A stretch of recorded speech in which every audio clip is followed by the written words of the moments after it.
doona laamaha amniga ee dawladda deegaanka Soomaalida gaar ahaan kuwa ka howlgala magaalada xuduudeedka Tog Wajaale ee dhinaca Somaliland xuduudda la ayaa maanta fashiliyay oo gacanta ku dhigay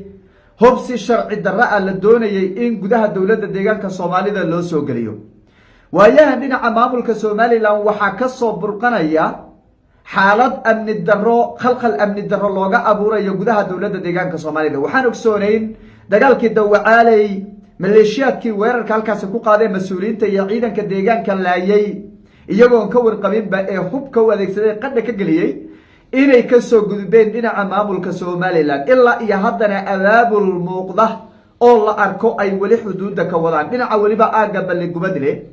haddana Tog Wajaale damceen inay hub qarsoodiya soo geliyaan oo waliba rasaastii iyo hubkii ayay hoosta soo gashadeen oo waxay rabeen intay gudaha la soo galaan inay mas'uuliin ay ku laayaan laamaha amniga gaar ahaan ciidanka new police aagaasi ka howlgala ayaa gacanta ku soo dhigay shakhsiyaadkii iyo hubkaasiba shakhsiyaadka hubkaasi watayba gacanta ayaa lagu soo dhigay waa dul istaagi doonaa tirada ay ka kooban yihiin iyo hubka la qabtay waxaan dhanka kale dul istaagi doonaa xogihii ugu dambeeyay deegaanka Dawacaaley abaabulka xuduudda ka socda gaar ahaan degmada balligubadle iyo agagaarkiisa oo maleeshiyaadka argagixisada la rumaysan yahay inay ka soo gudbeen iyo mas'uuliyiin sarsare oo beelaha Isaaqo oo wali quudaraynaya in argagixisadaasi ay gudaha soo galiyaan boqorka guud ee beelaha Isaaq boqor buur madoobe oo isaga naftigiisa maanta ka hadlay xaaladda Dawacaaley ayaan muuqaalkan ku dul istaagi doonaa waxaan dhinaca kale iyadana dul istaagi doonaa Cabdimaalik Muuse Coldoon ninka la yiraahdo bulshada Soomaaliyeed inta badan way taqaanaaye ayaa maanta raali gelin ka bixiyay arrin uu markii hore ka been abuurtay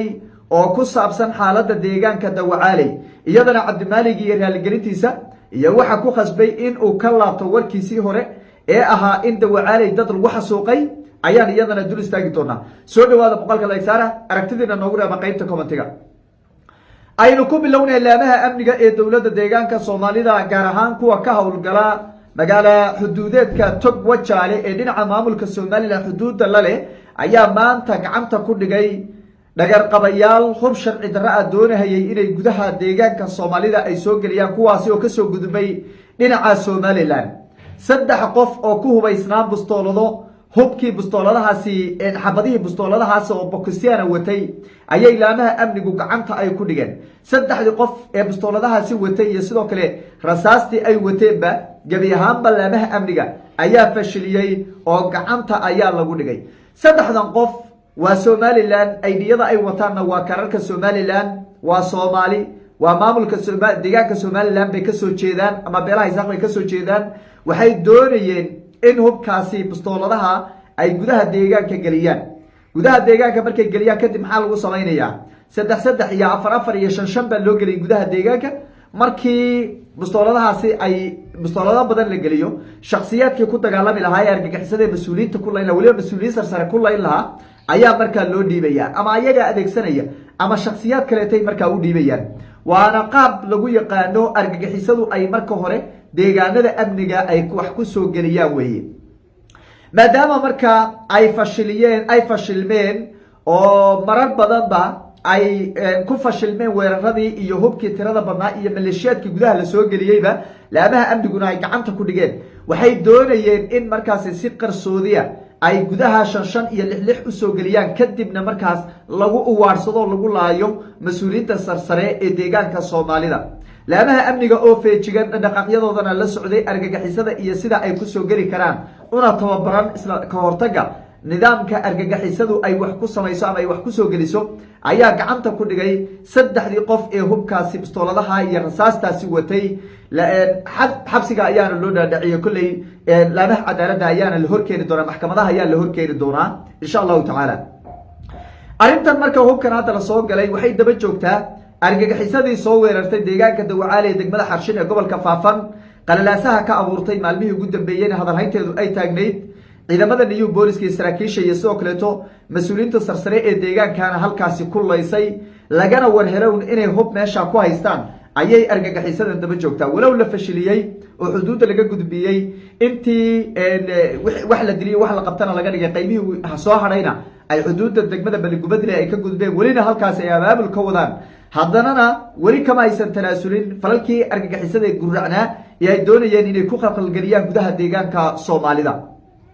deegaanka Dawacali hadda waa amni laanaha amniga ayaa gacanta ku haya argagixisadana in ka badan 200 ayaa halkaas looga dilay walow dad shacab ah oo rasaastu ay leeftay ay jiraan intii isku dhacyadaasi ciidan labada ciidan ee argagixisada iyo ciidanka New Booliska ay dagaalamayeen haddana hadda waa amni oo xaaladeedu way degan tahay dadka shacabkana deegaanka ayaa ku soo laabteen kooxihii hubaysnaan xuduud ayaa laga gudbiyay balse weli kama aysan tanaasulin abaabul iyo sidoo kale inay ay dib deegaanka Soomaalida ay qudareeyaan weerarka deegaanka Dawacali iyo sidoo kale weerar 2 sano ka hor ka dhacay deegaanka aandhaha gobolka Abdheer gaar ahaan tuulada Hulul oo hoos tagta degmada Hargeyle ayaa moodaa inay isku ogyihiin qaabka ay weerarka u soo qaadeen iyo qaabka ay deegaanka u soo galeenba Hulul waxa laga warhelay xilliga 2 sano ka hor maleeshiyaad ku dhow oo dhax lugeynaya dadkii shacabka oo deegaanka lugeynayo afka wada duubay oo la leeyahay argagixisada shabaab baan ay leeyihiin mid kana sidaas la mid ah deegaanka Dawacali waxa laga warhelay boqolaal askar ah oo hubaysan oo hubka qaybihiisa kala duwan oo deegaanka Dawacali ku sugan oo baa laga warhelay balse haddana laamaha amniga oo feejigan markay ka warheleen si taxadar leh iyadoo waliba shacabka loo turayo ayay uga hortageen oo gabi ahaanba ay u baabiyeen loona soo afjaray maalmo kooban ayaa labada weerarba ama labada argagixisaba lagu soo afjaray midkii Hulul ka dhacay 2 sano ka hor iyo midkan hadda Dawacali oo asbuucii la soo dhaafay laamaha amniga ciidanka New Booliska iyo ciidanka militarigu hadda waxay ku sugan yihiin xuduudda Baligubadle waxa ayna soo saareen digniino kala duwan oo dadka shacabka ay uga digahayaan inaysan ku dhaxmilmin kooxaha argagixisada ee aragtiyaha guracan leh ee doonaya inay amni darro ka abuuraan gudaha dawladda deegaanka Soomaalida waxay sidoo kale laamaha amniga ay sheegeen inay la socdaan dhaqaaqyada iyo abaabulka ay ka wadaan duleedka degmada Baligubadle maamulka Somaliland ayay marar badan kala hadleen mas'uuliyiinta deegaanka Soomaalida inay arinta halka ka soo socoto ay fiiro gaar ah u yeeshaan isla markaana iska kaashadaan amniga labada xuduudood ee deegaanka Soomaalida iyo maamulka Somaliland si markaasi bulshadu ay amni ugu yeelato labada dhinacba isla markaana labada dhinac midba midka kale uu ilaaliyo kooxaha argagixisada iyo sidoo kale cid walba oo fal amni darro sameyn karta oo ka soo gudubta dhinaceeda in lagu la xisaabtamo maamulka Somaliland ayaa waxa lagu amray inay la socdaan kooxahaasi soo gudbay mar kalena aysan soo gudbin walow wali ay muuqdaan dhaqaaqiyo ay ka wadaan xuduudda oo waliba gaar ahaan dhinaca Somaliland ay isku abaabulayaan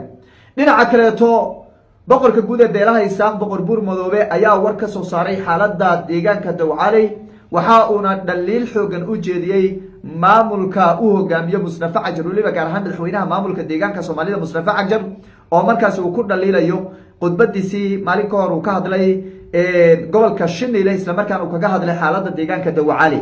wuxuu sheegay in madaxweynuhu si dhexdhexaad ah uusan u hadlin wuxuu ka sugayay inuu yiraahdo dad shacab ah ayaa halka lagu laayay oo waxa dagaalamay waa shacab iyo sidoo kale ciidanka New Booliska taasi oo xaqiiqada ka fog isla markaana bulshada Soomaaliyeed ay ka dharagsan tahay wixii halkaas ka dhacay kooxaha hubaysan hubka ay wateen iyo sidoo kale dhibaatadii halka ka geysteen ba ay dawaan gashan tahay dhinaca maamulka Somaliland inta badan mas'uuliyiinta iyo sidoo kale odayaasha dhaqankaba waxay soo celcelinayaan deegaanka Dawacali in shacab lagu xasuuqay taas oo xaqiiqada run ahaantii ka fog sababtoo ah maleeshiyaadka halka lagu abaabulay shacab ma ahayn waxay ahaayeen arrin la soo diyaarinayay muddo badan